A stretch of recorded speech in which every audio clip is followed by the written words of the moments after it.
Powered by the Montana Television Network. This is the Noon News from Montana's news leader.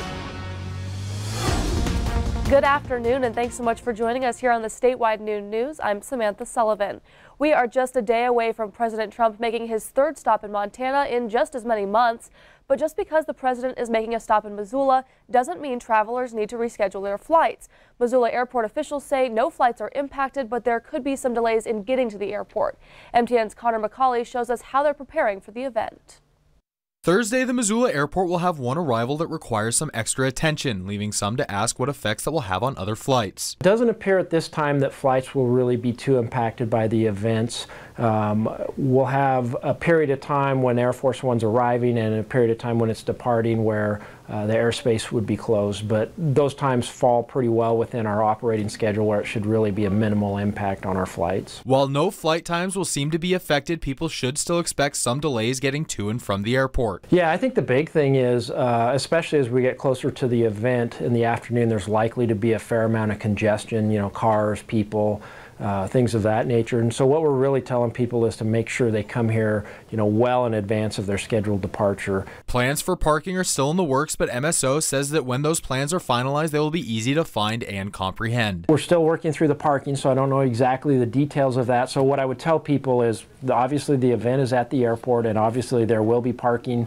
The exact details of that parking are still in the works. But there'll be lots of signage, so as people are coming out for the event itself, there'll be signage to tell them where to go and what to expect. MSO says that they are excited for the chance to host a sitting president, but for a rather aviation-based reason.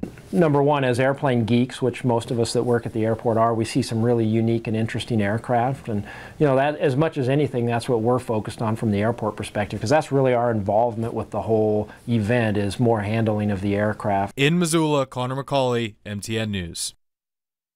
Now, for those who take the bus officials say they have no plans for any extra bus services to the airport tomorrow for the event.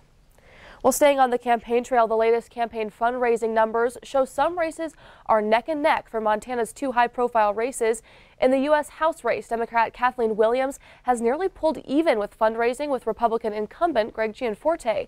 But the race for Montana's U.S. Senate seat between incumbent John Tester and Republican challenger Matt Rosendale is still by far the most expensive in the state.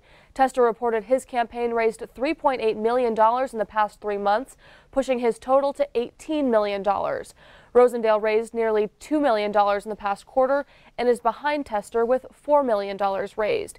In the U.S. House race, Williams raised just over $2 million during the past 3 months, compared to about $1.1 million for Gianforte. Her fundraising total is just under $3 million, while Gianforte's is just over $3 million. Well, now we're turning things over to Ed in the Weather Center. Ed, it sounds like we've got a reason to look to the skies this weekend. That's right. One of the best meteor showers of the year will be visible. In fact, they'll peak on Saturday and Sunday evenings. The Orionid meteor shower look off towards an easterly direction, usually during the darkest part of the night. Now, if you can't quite pick out Orion in the sky, just look for the darkest part of the sky and settle in a little bit, as you'll see maybe up to 20 meteors per hour. But don't worry about it. You don't really need a telescope or binoculars. Just get a lawn chair, get settled back, look to the dark part of the sky. You still have to dress for the weather a little bit. It is October, but overall, conditions look like they're going to be pretty good for this event. We'll take a closer look at the forecast details coming up in a few minutes. Thanks, Ed. Well, Montana is among states facing confirmed or possible cases of a polio-like illness. Now, government health officials are updating the number of cases where patients were left weakened or even paralyzed by the illness. The Centers for Disease Control says they are investigating 127 possible cases. 62 cases of the rare but serious condition have now been confirmed in 22 states. AFM affects the nervous system, specifically part of the spinal cord. Muscles and reflexes are weakened, and some patients are left paralyzed. Most recently, cases have been reported in Minnesota and Illinois. More than 90% of cases are in children 18 years old and younger. The average age of those affected by AFM is 4-year-olds. Well, new today at noon, the Laurel school resource officer accused of sexual misconduct has resigned from his position. The officer is also identified as Fred Gregory, an 11-year veteran of the police force. The city chief administrative officer says the sexual misconduct involved a 16-year-old high school student. The relationship started with emails and texts, but apparently turned flirtatious and eventually physical. In July of 2017, Gregory and the student met at a Billings residence and had sexual contact. It was reported the relationship ended shortly after that. Gregory was removed from school grounds last Friday. Laurel city officials are now referring the matter to Yellowstone County to determine if criminal charges will follow. And in Miles City, new details are released surrounding a massive sex abuse case. The Miles City School District filed a lawsuit of its own against the school's longtime athletic trainer, James Jensen, saying his decades of sexual abuse harmed the district. The school district is already named in a civil suit. The lawsuit, filed earlier this month, cites 19 anonymous male victims who claim they were abused while they were students at the school as far back as 1970. The lawsuit alleges Jensen used his position of trust to sexually abuse the male students. The suit claims the abuse happened both on school grounds and at Jensen's home. Jensen was removed from his position at the school in 1998 and has not been criminally charged. The district's lawsuit alleges Jensen intentionally and fraudulently misled the school district in violation of his duty. It claims Jensen intentionally made false representations regarding parent complaints with the intent the school district would rely on those statements.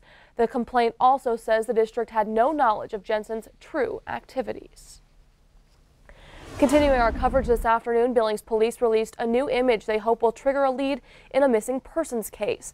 Police say this particular truck is of interest in the disappearance of 49-year-old Laura Johnson. The truck is a 2012 white Chevrolet Silverado crew cab pickup. Investigators have already identified the vehicle and are just looking for where it may have been seen on the 14th and 15th of September. Johnson has been missing since September 13th. Her family tells MTN News they haven't seen or heard from her in weeks. Anyone with information regarding her whereabouts is asked to contact the Billings Police Department. In other news, a group of Hamilton neighbors are coming together to save a historic church from being demolished. The Catholic Church is working on plans to replace the building, which was built back in 1896. The present building has serious structural issues, so there's a push by some to focus on the rebuilding of the church. But residents say losing the church would be a serious blow for Hamilton's historic South Side neighborhood. We further understand that the City Council has no authority to stop the church from doing as it wishes.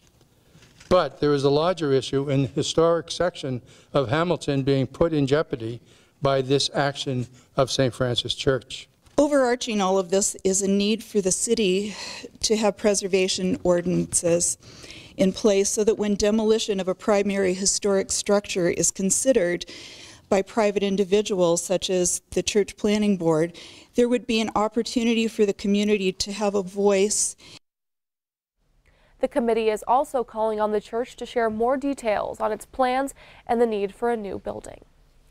Well, thank you so much for joining us here on the Noon News. Coming up, if you were online yesterday watching videos, you probably noticed it. A glitch in the online video sharing site YouTube leaves users in the dark. But after the break, Ed's in with a full look at your weather. We'll be right back.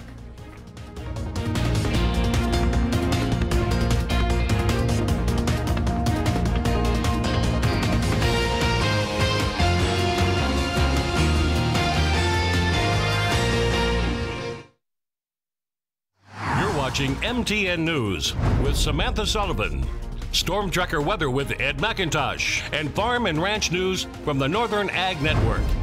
This is the Noon News on Q2, Montana's news leader.